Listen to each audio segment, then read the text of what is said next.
Hello, everyone. Thank you for joining us for this installment of the California Employment News, an informative video resource offered by the Labor and Employment Group at Weintraub Tippin. My name is Meagan Bainbridge, and I'm a shareholder in the Labor and Employment Group. And today I'm joined by my partner, Beth West. Today's episode is part 2 of a 4-part series discussing effective and defensible workplace investigations. In the first part of the series, we discussed what steps to take when an employer first learns of a complaint or has knowledge of some alleged misconduct in the workplace. Today, in part 2, we're going to discuss best practices for gathering information.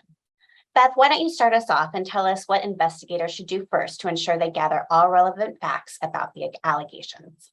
Thanks, Megan. Well, in order to conduct an effective investigation, the investigator must gather all relevant facts about the allegation. There's some planning steps that you as the investigator can take in order to stay focused on the issues within the scope of the investigation and avoid what is called scope creep, which we'll discuss later. First, create a plan before you begin interviewing witnesses.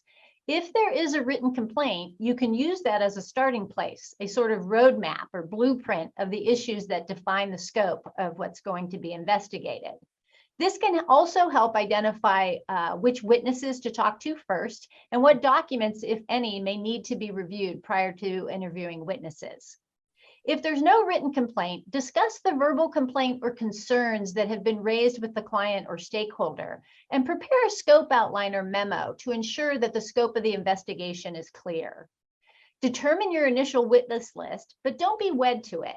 As you speak to witnesses or gather information, other witnesses may be identified that you'll have to interview. Determine what documents need to be obtained and how you're going to obtain those. You may be able to request some of the documents from the client or stakeholder, for example, an org chart or policies or some other company document. However, some documents may come directly from the witnesses that you interview. You should also carefully consider whether you need to view certain documents. For example, is it necessary to do a full review of the complainant or respondent's personnel file? The allegations and scope of the investigation will help determine this. But investigators should not make it a standard practice to review personnel files and other documents that aren't apparently relevant. Doing so could potentially influence the investigator in a way that's not appropriate and could result in bias. Create an outline of the issues, the topics, or the questions for your witness interviews. Again, it's not a script and you shouldn't be wed to it. Instead, it should contain the overall topics to address with the witnesses based on the allegations within the scope. Remember to always consider scope, what it is you're trying to investigate, what information you're trying to obtain. It's important to check in on scope at the planning stage and throughout the investigation, and be aware of what's called scope creep. Scope creep happens when you start focusing on issues and investigating allegations that are not within the scope of the investigation. Finally, consider where the witness interviews will take place. It should be in a private location where discussions can take place out of the presence of others and where witnesses feel comfortable. It could be in person. Matter of fact, in-person interviews are very effective, but it can also be via Zoom or even over the telephone. Megan, once these preliminary steps have been taken, what should the investigator do next?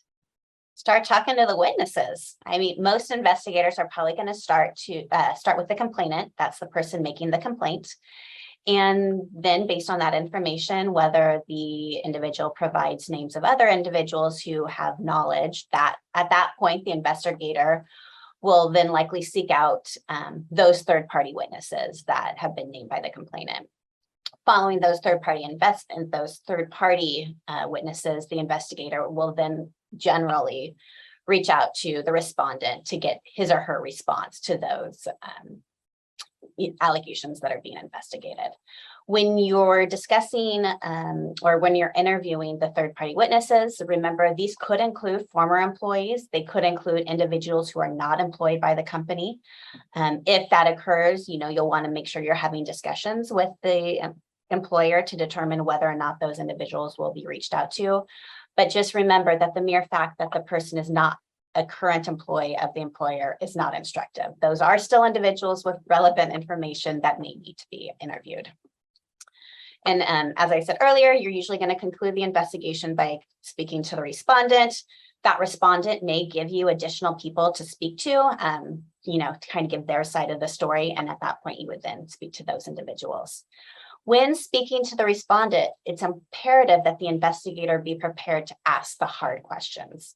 That is this true type of question. For an investigation to be defensible, the respondent must be given notice of all allegations being made against him or her and provided an opportunity to respond to those allegations.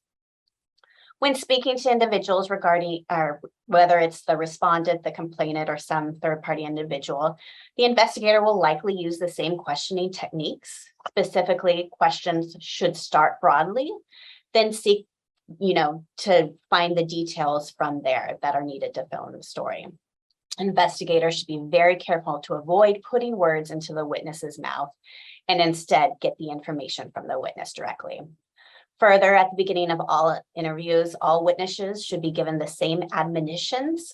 This will largely replicate what was provided in the notice letter, namely that the investigator will direct all witnesses to tell the truth, inform the witnesses of the company's no retaliation policy, and ask employees to keep the interview and the contents thereof confidential. Beth, what do investigators need to consider next? Well, finally, the investigator has to determine how these witness interviews are going to be documented or preserved. And there are different methods and different investigators have different preferences.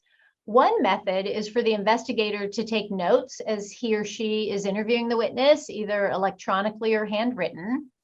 Another method is to prepare witness statements, which you can then have the witness review and sign as an accurate account of what they've shared with you. And then also some investigators record witness interviews, provided the witness has provided his or her consent to the recording.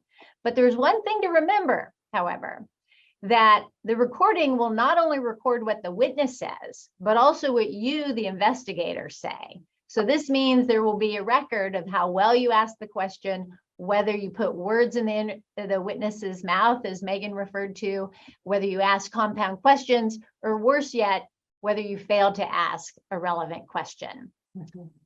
Well, that's it for today, Meagan. What's up for our next installment of Effective and Defensible Investigations? Well, in part 3 of this series, we're going to be discussing best practices for making factual findings.